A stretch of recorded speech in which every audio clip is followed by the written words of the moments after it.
Hello and namaste everyone. Welcome back to my channel Bina Best. I'm sure you are doing good. Diwali is around the corner. I'm sure आप सभी लोगों ने भी दिवाली की छोटी बड़ी शॉपिंग एंड क्लीनिंग स्टार्ट कर दी होगी। दिवाली की प्रिपरेशन हम कुछ इस तरीके से करें जिससे कि हमारा फटाफट सारा काम भी हो जाए और फिर हम सारे फेस्टिवल अच्छे से एंजॉय कर सकें। तो आज के इस वीडियो में मैं आप लोग के साथ शेयर करूँगी कि मैंने किस तरीके से अपने घर की डीप क्लीनिंग की हुई है इस दिवाली। तो चलिए फिर स्टार्ट करते हैं आज के इस इंटरेस्टिंग से वीडियो को। तो आज मुझे अपने इस लिविंग रूम की अच्छे से डीप क्लीनिंग करनी थी, क्योंकि दिवाली के समय जो सबसे इम्पोर्टेंट रूम रहता है हमारे घर में वो है हमारा लिविंग रूम, क्योंकि लिविंग रूम में ही सारे गेस्ट आके बैठते हैं और लिविंग रूम ही एक ऐसा रूम होता है जिसमें सबसे ज़्यादा डेकोर पीस भी रहते हैं। तो डीप क्लीनिंग करने से पहले सारे वॉल में जितने भी हैंग किए हुए हैं उनको निकाल दीजिए। और डीप क्लीनिंग करने के लिए ज़्यादा आपको महंगे टूल्स की ज़रूरत नहीं है। एक इस तरीके का ब्रश चाहिए, एक एडजस्टेबल रॉड चाहिए, कुछ पुराने कपड़े और होममेड सॉल्यूशन। तो बस इन सब चीज़ों से ही आप अपने पूरे घर को अच्छे से डीप क्लीन कर सकते हैं। और मैंने एक इस तरीके का ब्रश लिया हुआ है, इससे भी क्लीन करना बहुत ईजी हो जाता है। तो वॉल पे जितने भी मैंने हैंग किए हुए थे डेकोर पीस सबको निकाल के अच्छे से मैं इनको क्लीन कर दूंगी, क्योंकि इनमें भी काफ़ी डस्ट वगैरह बैठ जाती है। और अगर आपने भी अभी तक दिवाली की क्लीनिंग स्टार्ट नहीं की है तो जल्दी से कर दीजिए, क्योंकि दिवाली की क्लीनिंग अगर हम 15-20 दिन पहले से स्टार्ट कर देते हैं तो दिवाली तक हमारे पास काफ़ी टाइम मिल जाता है अपने घर को अच्छे से डेकोरेट करने के लिए और नई नई डिश ट्राई करने के लिए। तो जब बच्चे मॉर्निंग में स्कूल चले जाते हैं उसके बाद ही मैं अपने घर की क्लीनिंग करना स्टार्ट करती हूँ, और मॉर्निंग में ही जब मैं ब्रेकफास्ट बनाती हूँ उसी समय मैं लंच और डिनर की भी प्रिपरेशन कर देती हूँ। तो दिवाली की क्लीनिंग में पता ही नहीं चल रहा है कि पूरा दिन कहाँ चला जा रहा है। तो जब भी आप अपने घर की क्लीनिंग करते हैं तो एक दिन में सिर्फ एक ही रूम अच्छे से क्लीन करें, इससे ज़्यादा बर्डन भी नहीं होगा और फिर हम स्ट्रेस भी कम लेंगे और सारा काम ईजिली भी हो जाएगा। तो जब दिवाली के समय आपको पता होता है कि सारे काम आपको खुद ही करने हैं, क्योंकि हस्बैंड तो अब दिवाली के समय आएंगे और बच्चे स्कूल चले जाते हैं, सारा काम हमें ही करना है। तो इन सब के लिए मैंने एक टू डू लिस्ट बना के रखी हुई है, जिसमें मैं साथ साथ टिक करती जा रही हूँ कि कौन सा काम हो गया है और कौन सा काम बचा हुआ है। क्योंकि करवा चौथ आने से पहले ही मुझे घर के अच्छे से पूरी क्लीनिंग कर देनी है, क्योंकि उसके बाद फिर हम दिवाली की शॉपिंग और करवा चौथ की शॉपिंग में इतने बिजी हो जाएंगे फिर हमारे पास इतना टाइम नहीं होगा। तो अच्छे से एक बार पूरे घर की क्लीनिंग हो जाए तो हमारा माइंड बिल्कुल फ्री रहेगा, फिर हम और अच्छे से दिवाली इंजॉय कर पाएंगे और नई नई चीज़ें ट्राई कर पाएंगे।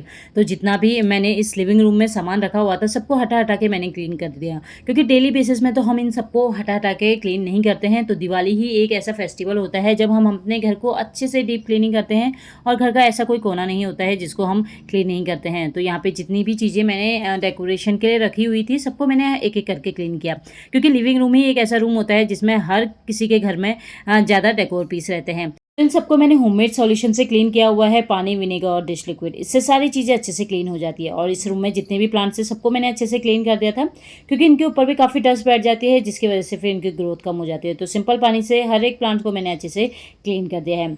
तो मैंने घर के हर एक चीज़ को अच्छे से क्लीन किया हुआ है, जिससे कि फिर मुझे दिवाली तक इन सबको दोबारा डीप क्लीनिंग करने की ज़रूरत ना पड़े।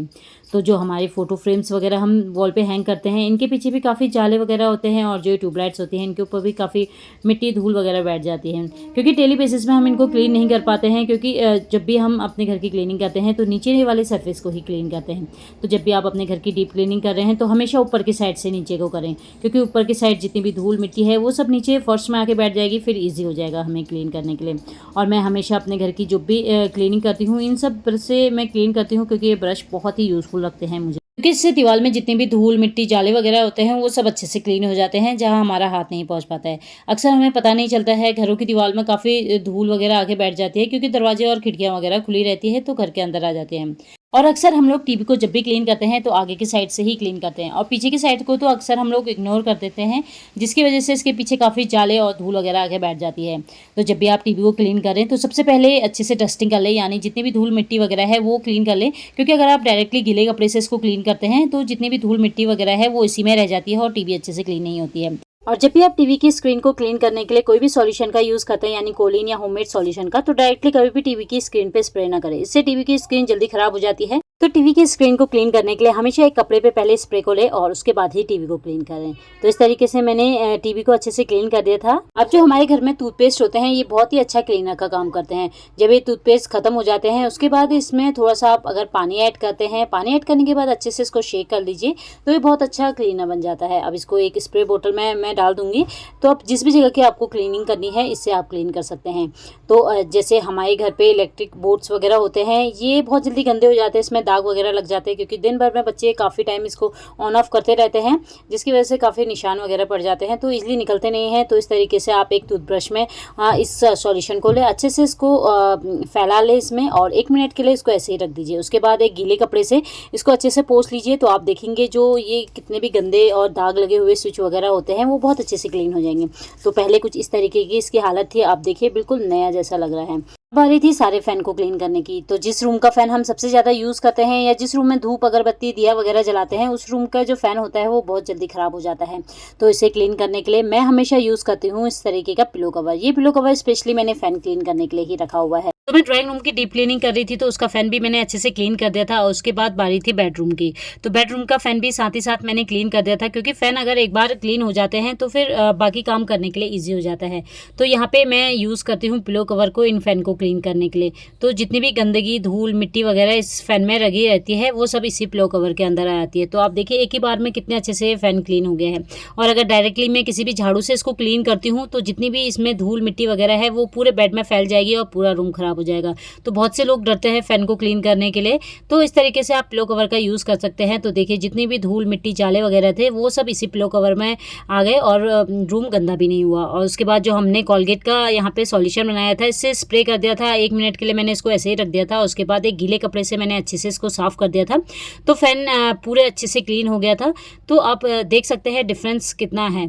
तो पहले जो फ़ैन था वो कुछ इस तरीके का था, क्योंकि डेली यूज़ करते हैं तो काफ़ी ख़राब हो जाता है। और क्लीन करने के बाद ये काफ़ी अच्छे लग रहे थे, तो दोनों रूम के फ़ैन को मैंने सेम इसी तरीके से क्लीन किया। अब दिवाली की क्लीनिंग कर ही रहे हैं, तो जितने भी घर में दरवाजे खिड़कियाँ वगैरह हैं उनको भी क्लीन करेंगे। तो जो ये नेट वाले विंडो वगैरह होती है, इसमें भी काफ़ी धूल वगैरह जम जाती है, क्योंकि जब हवा चलती है तो इन्हीं के रास्ते घर के अंदर धूल मिट्टी वगैरह आती है, और इसमें काफ़ी जाले वगैरह हो जाते हैं, क्योंकि डेली तो हम इसको क्लीन नहीं करते हैं, जिसकी वजह से इसमें जो मकड़ियाँ वगैरह होती है काफ़ी जाले वगैरह बना देती हैं। तो इस खिड़की को मैंने अच्छे से क्लीन कर दिया था, अंदर की साइड और बाहर की साइड से, क्योंकि जब दिवाली में हम लाइट वगैरह लगाते हैं तो इसमें अगर जाले वगैरह डस्ट वगैरह रहेगी तो दिखने में अच्छे लगेगा। तो टाइम रहते ही इसको भी अच्छे से क्लीन कर लें। और खिड़की के पास में जितने भी प्लांट्स थे या प्लांटर थे, सबको मैंने अच्छे से क्लीन करके रख दिया था। और उसके बाद जितने भी साइड में लैंप वगैरह थे उनको भी अच्छे से क्लीन कर दूंगी, क्योंकि इसको भी हम डेली क्लीन नहीं करते हैं। तो साथ ही साथ दिवाली की क्लीनिंग कर रहे हैं, तो हर एक चीज़ को हटा हटा के क्लीन करें। तो यहाँ पे जितनी भी चीज़ें रखी हुई थी सबको मैंने अच्छे से क्लीन कर दिया था। और जितने भी इस रूम के कर्टन्स वगैरह थे उनको मैं अभी क्लीन नहीं करूँगी, उसको मैं नेक्स्ट डे क्लीन करूँगी, क्योंकि आज ही अगर मैं कर्टन्स भी क्लीन करती हूँ और घर की डीप क्लीनिंग तो कर ही रही हूँ, क्योंकि डीप क्लीनिंग में काफ़ी टाइम लगने वाला था, तो पर्दे आज वॉश नहीं होने वाले थे।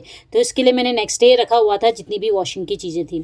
और उसके बाद आजकल बारिश खूब ज़्यादा चल रही थी, तो इस वजह से दरवाजे में काफ़ी काई वगैरह जम गई थी, जिसकी वजह से जो दरवाजे हैं वो बिल्कुल भी अच्छे नहीं लग रहे थे। तो जो ये स्पेशली नेट वाले दरवाजे होते हैं उसके थ्रू तो अंदर काफ़ी धूल मिट्टी आती है, तो इसमें भी काफ़ी धूल मिट्टी हो जाती है। तो इसलिए मैं इसको क्लीन कर रही थी, क्योंकि अब दिवाली आ ही रही है, तो हर एक चीज़ को, हर एक कोने को ज़रूर क्लीन करें, क्योंकि दिवाली एक ऐसा टाइम रहता है जब हम अपने घर को बिल्कुल अच्छे से क्लीन करते हैं और बिल्कुल नया बना देते हैं। तो अंदर बाहर दोनों साइड से मैंने दरवाजे को अच्छे से क्लीन कर दिया था। तो देखिए पहले कुछ इस तरीके का था, और क्लीन करने के बाद एक काफ़ी अच्छा लग रहा था। स्टेप बाय स्टेप करके अगर हम काम करते हैं तो सारा काम बहुत ईजिली हो जाता है। अब दरवाजे की क्लीनिंग कर ही रही थी, तो साथ ही साथ मैंने घर के अंदर जितने भी दरवाजे थे सबको मैंने अच्छे से क्लीन कर दिया था। और जो भी चीज़ मैंने निकाली हुई थी, तो सारे डेकोरेशन के पीसेस को मैंने अच्छे से क्लीन करके इनको इनकी जगह पे रख दिया। अगर मैं इनको नेक्स्ट डे के लिए छोड़ दूँ तो नेक्स्ट डे के लिए काफ़ी बर्डन हो जाएगा और काफ़ी काम बढ़ जाएगा। तो साथ ही साथ मैं उनको डेकोरेट भी करती गई। अब सोफ़े की भी अच्छे से डीप क्लीनिंग करनी थी, तो सोफ़े को हटा हटा के मैंने क्लीन किया, क्योंकि इसके पीछे बच्चों के टॉय, पेन, पेंसिल हर किसी के घर में इनके पीछे मिलते ही हैं।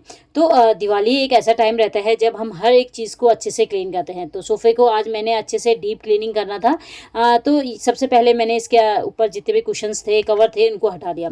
और उसके बाद यहाँ पे मैंने वो ब्रश लिया हुआ है, ब्रश की हेल्प से सोफ़े के चारों साइड को मैं अच्छे से क्लीन कर दूँगी, क्योंकि डेली हम सोफ़े को यूज़ करते हैं और बच्चे इसमें ही बैठे रहते हैं या खाना वगैरह खाते हैं, गंदे हाथ लगा देते हैं। या जो सोफ़े की साइड में जगह होती है ना, उसमें कभी पेन, पेंसिल या काफ़ी चीज़ें फंस जाती है, तो उसको भी मैं अच्छे से यहाँ पे निकाल दूँगी। तो यहाँ पे सोफ़े को अच्छे से क्लीन कर दूँगी। ये ब्रश बहुत ही यूजेबल लगता है मुझे, क्योंकि इससे काफ़ी अच्छे से जितनी भी धूल मिट्टी वगैरह है वो इसलिए निकल जाती है। तो पहले मैंने अच्छे से चेक करके सोफ़े के किनारे किनारों में से जितना भी धूल या जो भी चीज़ें रखी हुई थी वो सबको निकाल दिया। अब दीवारों से थोड़ा सा हटा के इनके पीछे क्लीन कर दिया, क्योंकि इसके पीछे काफ़ी जाले वगैरह रहते हैं। और जिस जगह पे सोफ़े रहते हैं उस जगह की जो पीछे की साइड रहती है उसमें काफ़ी धूल और जाले वगैरह रहते हैं, तो उसको अच्छे से क्लीन कर दिया। उसके बाद मैंने पोछा लगा दिया, क्योंकि डेली बेसिस में हम इसको हटा हटा के क्लीन नहीं करते हैं। अब सोफ़े की अच्छे से डीप क्लीनिंग कर रही थी, तो यहाँ पे मैं आज एक होममेड सॉल्यूशन बनाई थी। तो वही सेम मैंने गुनगुना पानी लिया, उसमें थोड़ा सा मैंने बेकिंग सोडा ऐड किया, शैम्पू ऐड किया हुआ है, विनेगर और फैब्रिक कंडीशनर यूज़ किया हुआ है। इससे काफ़ी अच्छी स्मेल आएगी। इन सबको अच्छे से मिक्स कर लेना है। एक कपड़े को अच्छे से डिप करते हुए कपड़े में से सारे पानी को निचोड़ लेना है। उसके बाद सोफ़े की जो ये वाली साइड रहती है, ये बहुत जल्दी ख़राब हो जाती है, क्योंकि बच्चे सोफ़े में कभी खाना खाते रहते हैं तो गंदे हाथ इसमें पोंछते हैं, जिसकी वजह से ये साइड तो बहुत जल्दी ख़राब हो जाती है। अब अच्छे से घिसते हुए आपने सोफ़े को अच्छे से क्लीन कर लेना है। इस तरीके से आप जब घिसेंगे ना, तो जितनी भी धूल मिट्टी जाले वगैरह हैं वो सब अच्छे से निकल जाएंगे। हम सोफ़ा कवर तो यूज़ करते हैं इसको कवर करने के लिए, बट जो ओपन वाली साइड रहती है वो बहुत जल्दी ख़राब हो जाती है। तो सोफ़े को अच्छे से क्लीन किया तो आप देखिए कितनी गंदगी इस सोफ़े से निकली, क्योंकि डेली बेसिस में हम इन सोफ़ों को क्लीन नहीं करते हैं। और उसके बाद अच्छे से इसको सूखने देंगे। तो मैंने रूम का फ़ैन ऑन कर दिया था और 3-4 घंटे अच्छे से इसको सूखने देना है। अगर आपके वहाँ धूप आ रही है, धूप में अच्छे से इसको सुखा लीजिए। और अभी मैं पुराने ही सोफ़े कवर को इसमें बिछा रही हूँ, क्योंकि अगर मैं नए सोफ़े कवर इसमें बिछाऊंगी तो दिवाली तक वो ख़राब हो जाएंगे। तो अभी मैंने यही सोफ़े कवर इसमें बिछाए हुए हैं। और नेक्स्ट डे मैंने आज क्लीनिंग का रखा हुआ था।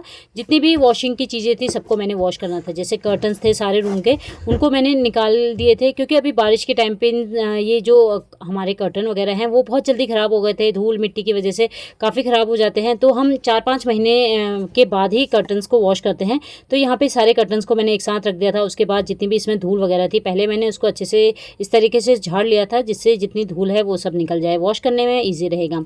अब इनको पर्दों को वॉश करने के लिए बहुत ही ईजी एक ट्रिक है। जब भी हम इसको वॉशिंग मशीन में या टब में ऐसे वॉश करते हैं, तो जो कर्टन के ऊपर इस तरीके से रिंग वगैरह रहती है वो बहुत जल्दी निकल जाती है, जिसके वजह से फिर जो कर्टन्स है वो जल्दी ख़राब हो जाते हैं। तो आपने इस तरीके से कोई सी भी डोरी को ले लेना है और इन रॉड के अंदर इस तरीके से डालना है, यानी जो ऊपर की साइड रिंग लगी हुई है ना, इसको आपने कुछ इस तरीके से रख लेना है और इसमें आपको इस डोरी को डाल देना है। तो इस तरीके से जितने भी आपको साथ में कर्टन वॉश करने हैं, इसको आप इस तरह डोरी के अंदर डाल दीजिए। तो यहाँ पे मैं 3-3 के सेट लेके इसको डोरी को डाल रही हूँ इसमें, और ऊपर से 3-4 नोट लगा लूँगी, जिससे कि ये खुले ना। अगर ये खुल जाएंगे तो उसके बाद जो इसकी रिंग वगैरह है वो निकल सकती है। तो इस तरीके से आप नोट लगा के अगर इसको वॉशिंग मशीन में भी वॉश करते हैं तो जो इसकी रिंग है वो निकलेगी नहीं। तो आप चाहे तो इसको डायरेक्टली वॉशिंग मशीन में इस तरीके से वॉश कर सकते हैं, या फिर किसी टब में। अब वॉश करने की बारी थी, तो यहाँ पे मैंने वॉश करने के लिए गुनगुना पानी लिया हुआ है टब में, और इसमें मैंने जो हमारा डिटर्जेंट लिक्विड होता है वो ऐड किया हुआ है। इससे काफ़ी अच्छे से क्लीन हो जाता है। तो यहाँ पे मैं कर्टन्स को डिप करके रख लूँगी लगभग आधे घंटे के लिए। तो लगभग 30 मिनट तक मैं इसको डिप करके रख लूँगी। इस बीच जितनी भी धूल मिट्टी वगैरह है वो सब निकल जाएगी।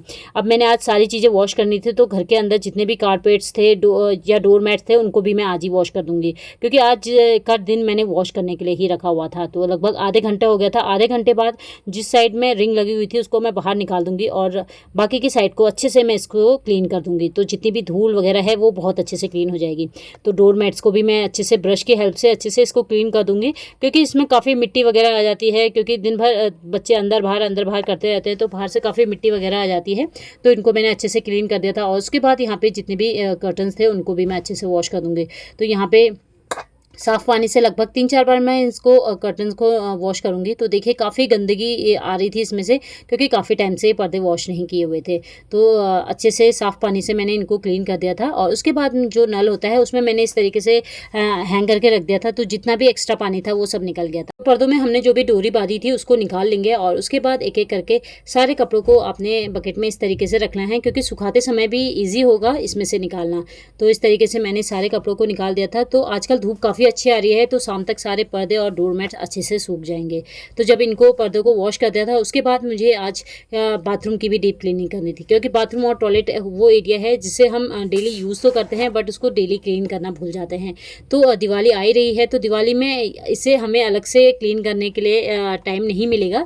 तो इसको भी मैं साथ ही साथ क्लीन कर दूँगी। तो सबसे पहले मैंने गर्म पानी से जितनी भी टाइल्स थी उसमें पानी को अच्छे से डाल दिया था। दरवाजे वगैरह थे, नल थे, सबको मैंने अच्छे से क्लीन करना था। तो यहाँ पे मैंने एक डिटर्जेंट लिक्विड बनाया हुआ था, उससे ही मैंने सारे टाइल्स को अच्छे से वॉश कर दिया था। जितने नल थे सबको वॉश कर दिया था। तो अगर आप गुनगुने पानी से अच्छे से वॉश करते हैं तो ये बहुत अच्छे से क्लीन हो जाते हैं। तो जो दरवाजे वगैरह हैं उनको भी साथ ही साथ मैंने क्लीन कर दिया था, क्योंकि वाइट टाइल्स है तो वाइट टाइल्स बहुत जल्दी ख़राब हो जाती है, और अगर आप इसको अच्छे से साफ़ करते हैं तो ये बहुत अच्छे से शाइन करने लग जाते हैं। अब बाथरूम में जो भी चीज़ें ख़त्म हो रही थी या जो खाली बोटल्स वगैरह थी उनको मैंने हटा दिया था, डस्टबिन में फेंक दिया था, और जो चीज़ें फिल करनी थी उनको फिल कर दिया था। दिवाली के टाइम पे हम इतना बिजी हो जाएंगे, फिर हमारे पास से छोटी छोटी चीज़ों के लिए टाइम नहीं होगा।